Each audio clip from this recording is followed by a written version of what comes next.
হাতে পায়ে ধরে বলতেছি, বাজ আ, ফিরে আসো, ফিরে আসো, আল্লাহ পাকের নাফরমানি থেকে ফিরে আসো, আল্লাহ পাকের হুকুম পালন করো, আল্লাহ পাকের রাসূলের তরিকায় চলো, ইনশাআল্লাহ কামিয়াব হতে পারবে। তাই আল্লাহ পাক বললেন, হে আমার ইমানদার বান্দা বান্দিরা, তোমরা আমাকে ভয় করো এবং সত্যবাদীদের সঙ্গে থাকো। ও আমার বিশ্বের মুসলমান ভাই বোনেরা, আজকে আমরা অনেকে চরমুনার হুজুরকে দেখতে পারতেছি না, এরকম ভাবে অনেক উলামায়ে কিরামকে দেখতে পারতেছি না, অর্থাৎ তাদের ব্যাপারে আমরা কটূক্তি করতেছি। মানুষ বলতেই কিছু ভুল থাকতে পারে। আপনারা কোন উলামায়ে কিরামের যদি কোনো বাহ্যিক কোনো ভুল থাকে তাদেরকে সংশোধন করায়া দেন, বলেন সম্মানের সাথে, ইনশাআল্লাহ তারা সংশোধন হয়ে যাবে।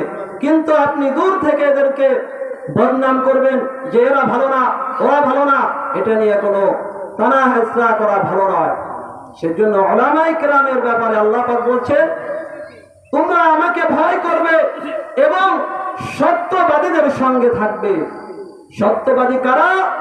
আপনাদের গ্রামের এরকম ভাবে একজন ইমাম ঈদগাহের খতিব ছিলেন, আল্লামা জহুরুল হক সাহেব রহমাতুল্লাহি আলাইহি।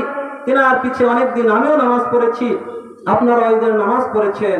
তিনি অনেক সময় এরকম বলতেন, তাফসীরের কিতাবে আমরাও পড়েছি যে যারা আল্লাহর ইবাদত, ফরজ ইবাদত আদায় করার পরে নফল ইবাদত করে আল্লাহ পাকের নৈকট্য অর্জন করে ফেলেছে, এরাই হচ্ছে আল্লাহ পাকের প্রিয় বান্দা।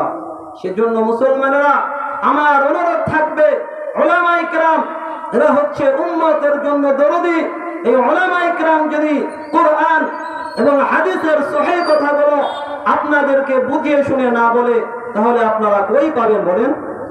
সেজন্য বর্তমান আমাদের রাসূল, যাকে সৃষ্টি না করলে আল্লাহ পাক কিছুই সৃষ্টি করতেন না, সেই রাসূলের নামে কটূক্তি করা হচ্ছে।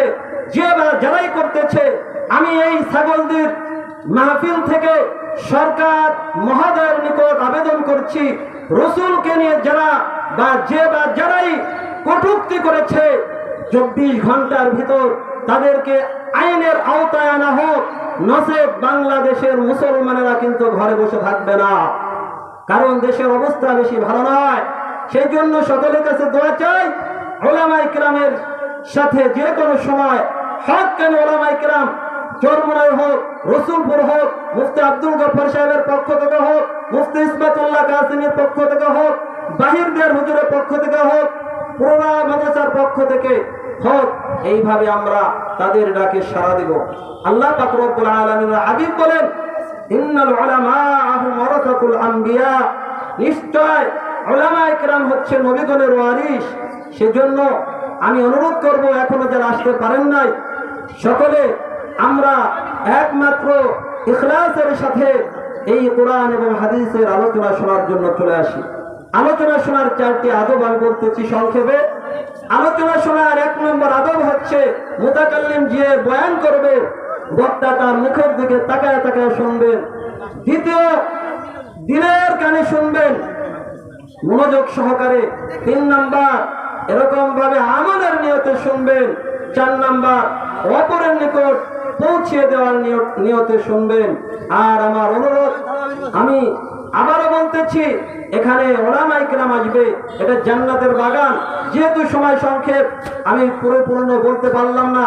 এখানে যারা আসবে, আমি চরমুনায় কোন হুজুরের মুখে শুনেছি যে তিনি বলেছেন, যে ব্যক্তি কোন কোরআন হাদিসের মাহফিলে শুরু থেকে আখেরি মুনাজাত পর্যন্ত উপস্থিত থাকবে মাহফিলে, আল্লাহ পাক রব্বুল আলামিন ওই ব্যক্তিকে কমপক্ষে 50 লক্ষ নেকি দান করবেন। সুবহানাল্লাহ। এই নেকির জন্য মানুষ পলায়ন করবে কাল কিয়ামতের ময়দানে। ইয়াউমা ইয়াফিরুল মারউ মিন আখিহি ওয়া উম্মিহি ওয়া আবিহি ওয়া সাহিবাতিহি ওয়া বানিহি। কাল কিয়ামতের ময়দানে মানুষ পলায়ন করবে তার ভাই থেকে, তার মা থেকে, তার বাবার থেকে, বন্ধু বান্ধব থেকে। সেই জন্য এই নেকির জন্য এই মাহফিলে চলে আসতে হবে। ও মুসলমানের, আর একটা অনুরোধ আমি করে যাব ছাগল দিবাসীদেরকে, আমরা আজকে থেকে প্রতিজ্ঞা নিব, আমার বা মেয়ের বিবাহের বা খাতনার অনুষ্ঠানে কোন এরকম ভাবে ইসলাম বিরোধী কোন গান বাজনা যেন না চলে। কারণ আপনার দায়িত্ব আছে। আল্লাহ পাক রব্বুল আলামিনের হাবিব বলেন, আলা কুল্লুকুম রা'ইন ওয়া কুল্লুকুম মাসউলুন আন রা'ইয়াতিহি। সাবধান, তোমরা সকলেই দায়িত্বশীল। একজন পুরুষ তার পরিবারের বিবি বাচ্চা সকলের জন্য দায়িত্বশীল। আজকে আমাদের মেয়েরা বেপরদায় স্কুলে যাচ্ছে, মাদ্রাসায় যাচ্ছে, এরকম ভাবে বিভিন্ন মার্কেটে যাচ্ছে। আজকে আমরা কিছুই করতেছি না, কিন্তু আল্লাহ পাক আপনাকে একদিন প্রশ্ন করবে, তোমাকে বিবি দিয়েছিলাম, তোমাকে মেয়ে দিয়েছিলাম, তাদেরকে তোমরা পর্দার আড়ালে রাখো নাই। আজকের মেয়েরা যেভাবে চলতেছে, এদের চলা দেখে আমাদের অনেক ভয় হচ্ছে।